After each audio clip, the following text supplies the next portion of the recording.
नमस्कार दोस्तों, कृषि जगत नया भारत के यूट्यूब चैनल पर आपका स्वागत है। आज हम आपको जैविक खाद के बारे में बताएंगे कि जैविक खाद क्या है, जैविक खाद को बनाने की विधि क्या है, इसके क्या उपयोग हैं और क्या सावधानियां हमें रखनी पड़ती हैं। तो जैसा कि आप देख रहे हैं कि यहाँ पे एक छोटी सी यूनिट लगी हुई है, पास में ये छोटी सी यूनिट लगी हुई है। ये HDP बेड है, हाई डेंसिटी पॉलीथिलीन बेड है। ये 3x10 का है, 3 फुट इसकी चौड़ाई है, 10 फुट लंबाई है, 2.5 फुट इसकी गहराई है। और ये ऊपर हमने नेटी लगाई हुई है छाया के लिए। तो ये जैविक खाद बनाने के लिए छोटी सी यूनिट है। इसकी जगह आप बहुत ही बना सकते हैं और क्यारियाँ भी बना सकते हैं। तो हमने बेड लगाया हुआ है। तो इसमें क्या करते हैं, इसको मैं खोल के दिखाता हूँ आपको।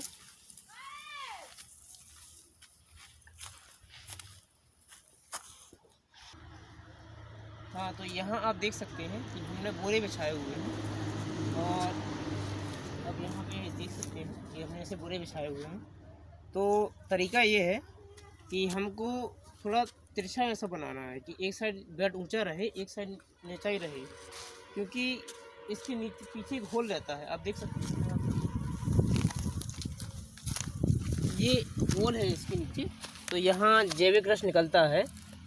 तो जो खाद बनाते हैं तो उसका चिपचिपा पदार्थ या फिर बोलते जैविक रस बोलते हैं उसको, निकलता है। ये आप पौधों में डायरेक्ट डाल सकते हैं। तो ऐसा हमने बनाया हुआ है। तो बनाने की विधि ये है कि इसकी हमें लेयर बनानी है। इसमें हमने 6 लेयर बनाई हुई है इसकी। नीचे हमने पहली लेयर रहेगी, उसमें नीम के पत्ते और अमरूद के पत्ते रहेंगे। उसके बाद फिर हम गोबर डालेंगे। गोबर हम तौलते हुए डालेंगे कि कितना हमने गोबर डाला हुआ है। तो 2 क्विंटल एक लेयर, 2-2.5 क्विंटल एक लेयर में आ जाता है। और फिर हमें घास, अधसड़ा घास या अधसड़ा भूसा या फिर शहरी अपशिष्ट भी डाल सकते हैं। मतलब ऐसा जो ताज़ा नहीं डालना है, ना ताज़ा गोबर डालना है, ना ताज़ा अपशिष्ट पदार्थ डालने हैं। हमें अधसड़ा डालना है जो कम से कम 7 दिन पुराना और अधिक से अधिक 20 दिन पुराना हो। तो ऐसी हमें 6 लेयर बनानी है। तो इसमें हम लोगों ने 15 क्विंटल गोबर खाद डाला हुआ है और 5 क्विंटल घास भूस या भूसा जो सड़ा रहता है और मिट्टी डाली हुई है। तो ऐसी 20 क्विंटल है ये टोटल। तो इसमें हमने अभी 4 दिन पहले ही 2 किलो केचुए इसमें छोड़े हुए हैं, आइसिनिया फोर्टिटा प्रजाति का केचुआ, जो केवल जैविक खाद बनाने का ही कार्य करते हैं। यहाँ आप देख सकते हैं कि 4 दिन पहले हमने डाला था, थोड़ा बारीक बारीक यहाँ पे बन भी गया है। तो ऐसे 20-22 दिनों में ये बन जाएगा। 4 इंची लेयर बनेगी 20-22 दिनों में। फिर हर 7 दिन के बाद 4-4 इंची की लेयर बनती रहेगी, हम निकालते रहेंगे। तो इसमें केचुए कोकून भी छोड़ते हैं, जैसे हम अंडा कहते हैं। तो एक कोकून में 3 केचुए निकलते हैं। तो और इसमें आवश्यक पोषक तत्व है बहुत ज़्यादा रहते हैं सामान्य गोबर खाद की अपेक्षा। इसमें 18 पोषक तत्व भरपूर मात्रा में रहते हैं। इसका पीएच मान भी अच्छा रहता है। तो ये बहुत उपयोगी है। जिस भी हम खेत में डालेंगे तो उसमें ये पोषक तत्व तो बढ़ते ही हैं, साथ में केंचुओं की मात्रा भी बढ़ जाती है। और इसके उपयोग ये हैं कि हम जो सब्जी वाली हमारी फसल है वो हमें 1 एकड़ में 2 टन डालनी है। मतलब 1 एकड़ में हमें 20 क्विंटल डालना है सब्जी वाली फसल में। और जो हम सामान्य फसलें बोते हैं, रबी फसल या खरीफ फसल, गेहूँ चने वाली, इसमें हमें 1 टन या 10 क्विंटल डालना है 1 एकड़ में। तो सब्जी वाली फसल में ज़्यादा मात्रा रखनी है इस खाद की और सामान्य फसलों में हमें कम मात्रा रखनी है, मतलब आधी मात्रा रखनी है। तो ऐसे इसके डालने का तरीका है। और इसके अलावा हमें कुछ सावधानियाँ रखनी पड़ती हैं, जैसे कि ये खाद जब हम खाद की प्रोसेस करते हैं तो उसमें नमी बना के रखना पड़ता है। नमी 35% नमी बना के रखनी पड़ती है, ना एन गीला ना एन सूखा, जो केंचुए को आदर्श स्थिति में रखे। साथ ही इसका जो टेम्परेचर रहे वो भी 20 से 25 डिग्री सेल्सियस का टेम्परेचर रखना चाहिए इसमें हमें। तो ये कुछ सावधानियाँ हैं। और हमें समय समय पर चेक करते रहना है कि हमारे केंचुए किस अवस्था में हैं और कैसे काम कर रहे हैं। तो हफ्ते दर हफ्ते इसका एनालिसिस भी करता रहना पड़ता है कि क्या कितना परिवर्तन हो रहा है।